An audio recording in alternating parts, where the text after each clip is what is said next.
Assalamualaikum warahmatullahi wabarakatuh. Apa kabar anak-anak bunda yang soleh dan soleha? Semoga kabar ananda di rumah semuanya masih dalam keadaan sehat. Hari ini kita akan belajar pada subtema 3, tema B, pembelajaran 1 dan 2. Sebelumnya kita mulai pembelajaran hari ini dengan melafazkan basmalah. Bismillahirrahmanirrahim. Kita masuk pembelajaran 1 pada subtema 3, di mana pada halaman 79 di sini sudah ada gambar. Indonesia ini memiliki sumber daya alam yang melimpah seperti batu bara, minyak bumi, dan gas alam. Namun, sumber daya alam tersebut tidak dapat diperbarui. Oleh sebab itu, banyak sekali energi alternatif yang digunakan agar sumber daya alam yang tidak dapat diperbaharui itu bisa digunakan untuk waktu yang lama. Mari sama-sama kita perhatikan apa saja sumber daya alam itu. Silakan Ananda dibuka bukunya pada halaman 80.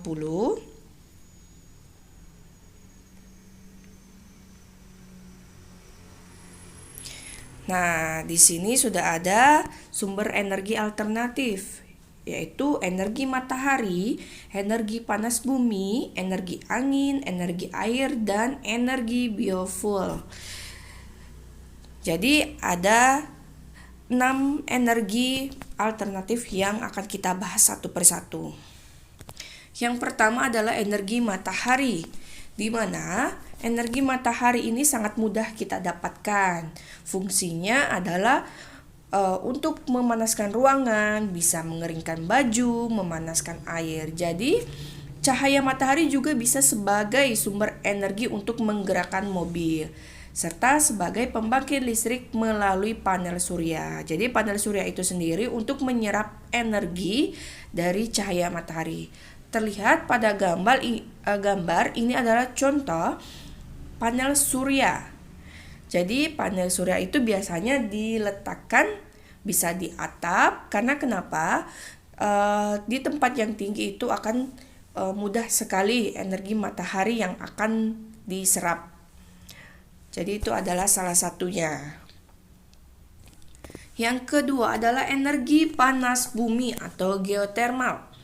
Jadi energi geotermal digunakan untuk memanaskan air. Jadi uap yang dihasilkan dapat menggerakkan turbin yang terdapat pada generator, sehingga generator dapat menghasilkan listrik.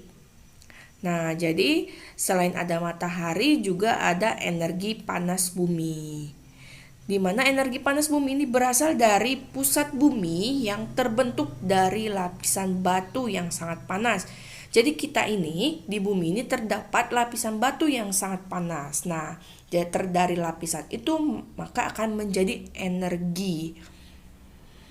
Selanjutnya adalah energi angin. Nah, ini sebelumnya sudah kita pernah bahas bahwa di sini energi angin ini contohnya adalah kincir angin.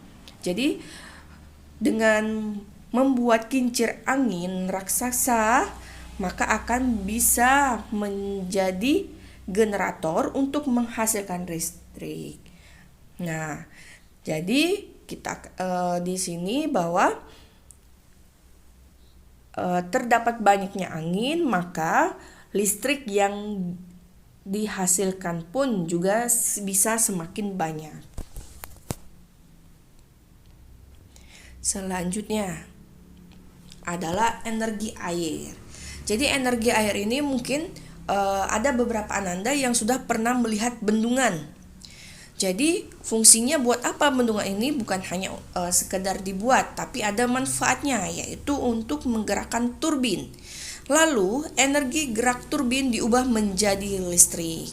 Bahwa dari air pun bisa menjadi energi listrik. Semakin deras air, maka listrik yang dihasilkan pun juga semakin besar. Nah, contohnya adalah pembangkit listrik tenaga air atau yang biasa kita sebut PLTA. Yang kelima adalah energi gelombang laut. Jadi, gelombang laut ini membawa energi di sepanjang permukaan laut. Energi ini dimanfaatkan sebagai alternatif.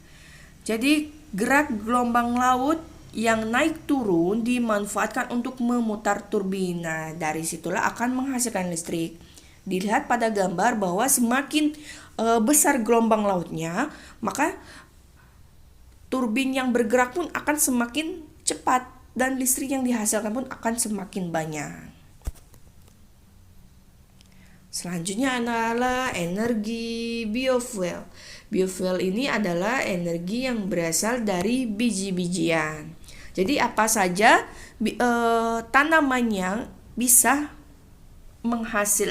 menjadi alternatif.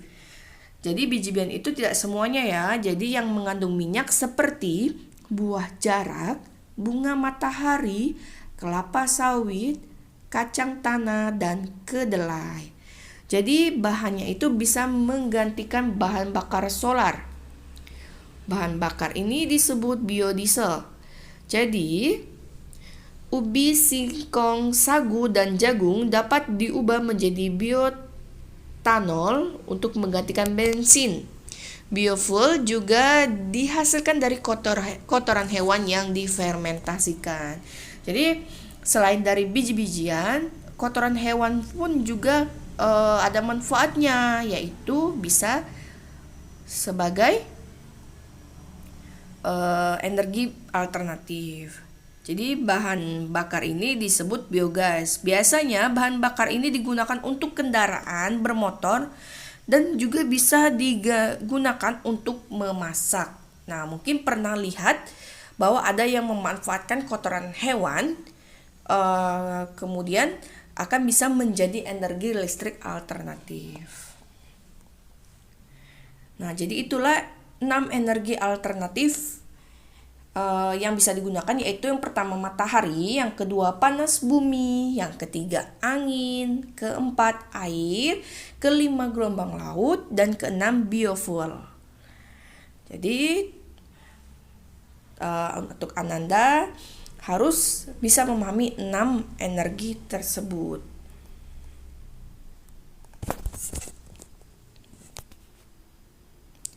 Nah, untuk memahaminya sudah ada salah satu contoh biogas kotoran hewan, di mana kotoran hewan yang berbau tidak sedap itu bisa dimanfaatkan menjadi alternatif. Bisa dilihat teksnya pada halaman 81. Jadi selain kotoran hewan itu sebagai pupuk, tapi juga bisa sebagai bisa bahan bakar sebagai untuk kita memasak. Jadi bahan bakar untuk menggantikan bahan bakar LPG. Jadi bahan bakar dari kotoran hewan itu disebut biogas.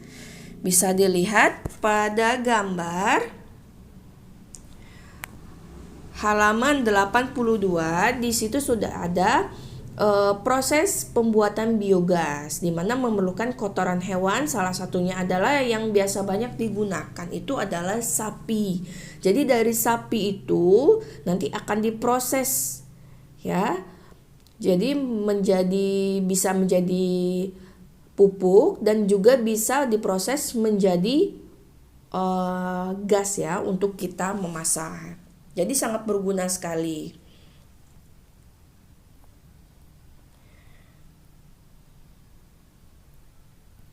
Oke, selanjutnya. Nah, untuk bisa memahaminya, boleh Ananda sebagai latihan di rumah bisa mengerjakan Ayo Berlatih pada halaman 85. Di situ sudah ada beberapa soal, bisa dilihat, dan untuk memudahkannya silakan Ananda untuk mengerjakannya. Sekarang kita lanjut pada halaman 86 pada pembelajaran 2, masih di buku tema B dan subtema 3. Di sini sudah ada 2 gambar, di mana di sini itu yang tadi kita bahas adalah energi alternatif. Nah, jadi termasuk sumber energi apa sajakah yang ada pada gambar? Kira-kira Ananda masih ingatkah sumber energi apa? Jadi yang pertama itu adalah pada gambar yang pertama itu adalah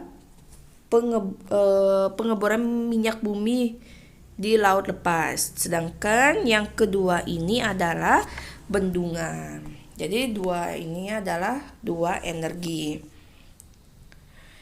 Jadi gimana sikap kita terhadap pemanfaatan kedua sumber energi di atas? Jadi untuk yang pertama itu bahwa kita pada minyak bumi itu karena tidak bisa dapat diperbaharui, jadi kita harus menggunakan energinya secara hemat. Gimana caranya? Yaitu salah satunya dengan membuat bendungan. Jadi membuat bendungan ini merupakan salah satu energi alternatif yang bisa kita gunakan. Selanjutnya adalah menjelaskan pelaksanaan hak dan kewajiban dalam penggunaan energi. Sebelumnya pada subtema 1 sudah dijelaskan bahwa kita itu mempunyai hak dan kewajiban dalam penggunaan energi, di mana pada halaman 87 sudah ada percakapan antara guru dan murid-muridnya. Di situ dijelaskan bahwa kita itu mempunyai hak dan kewajiban. Hak kita itu adalah kita boleh menggunakan energi yang tersedia seperti lampu, gas, listrik. Nah, itu adalah hak kita. Jadi kita boleh menggunakan energi yang didapat. Terus kewajibannya adalah kita untuk listrik kita harus membayar listrik.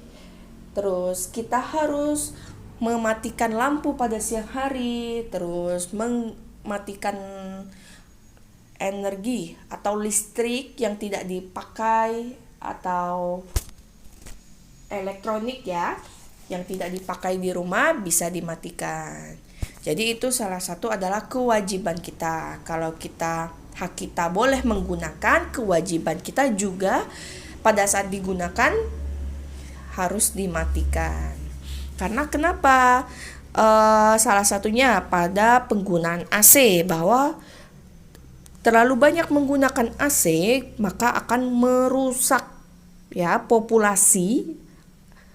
Maksudnya adalah polusi yang ada di muka bumi ini. Jadi akan rusak lapisan ozonnya. Jadi menyebabkan makanya itu bisa membuat bumi ini menjadi makin panas karena terlalu menggunakan lapisan ozon.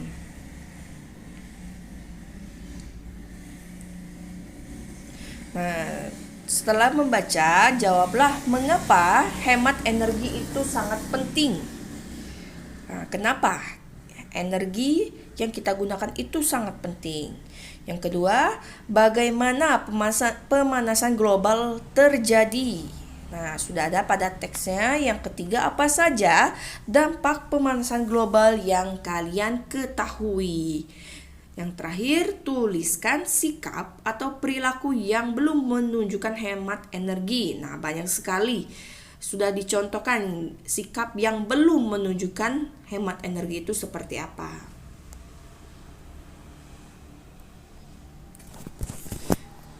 Selanjutnya, kalau sudah membaca dan mengerjakan latihan pada halaman 87, silakan Ananda untuk menjawab. Ayo berlatih biar Ananda di rumah lebih memahami materi yang sudah disampaikan atau dibaca.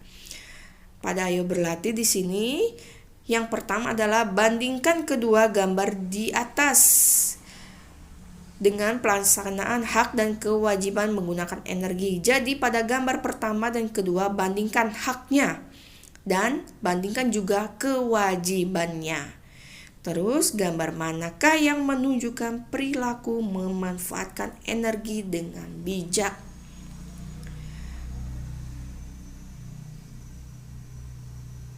Nah, selanjutnya pada soal nomor 2. Sore ini Lani sedang menyiram tanaman di taman. Tiba-tiba Deli datang mengajak belajar kelompok. Lani pun bergegas mencuci tangan dan kaki. Kemudian masuk ke rumah untuk mengambil tas. Air keran masih mengalir menggenangi salah satu pot. Deli yang melihat itu langsung mencari sumber air keran dan mematikan keran tersebut. A. Siapakah yang telah melaksanakan hak dan kewajiban memanfaatkan energi? B. Jelaskan pendapatmu tentang tindakan Lani. C. Jelaskan pendapatmu tentang tindakan Deli. Nah, bisa dijawab ya. Soal yang terakhir, sudah dilihat di sini adalah penebangan pohon. Kira-kira manfaat sumber daya alamnya untuk apa? Yang kedua, apakah sumber daya alam tersebut dapat dijadikan sumber energi? Yang ketiga, apa hak dan kewajiban manusia terhadap sumber daya alam tersebut? Nah, jadi pada saat menebang pohon itu kita mempunyai hak dan kewajibannya.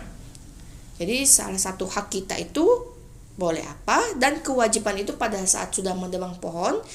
Jadi kita wajib juga harus apa? Nah, silakan dijawab.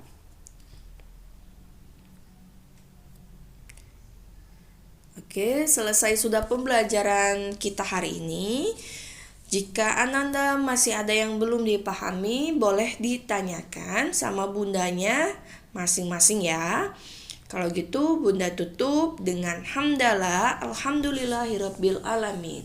Bunda tutup. Wassalamualaikum warahmatullahi wabarakatuh.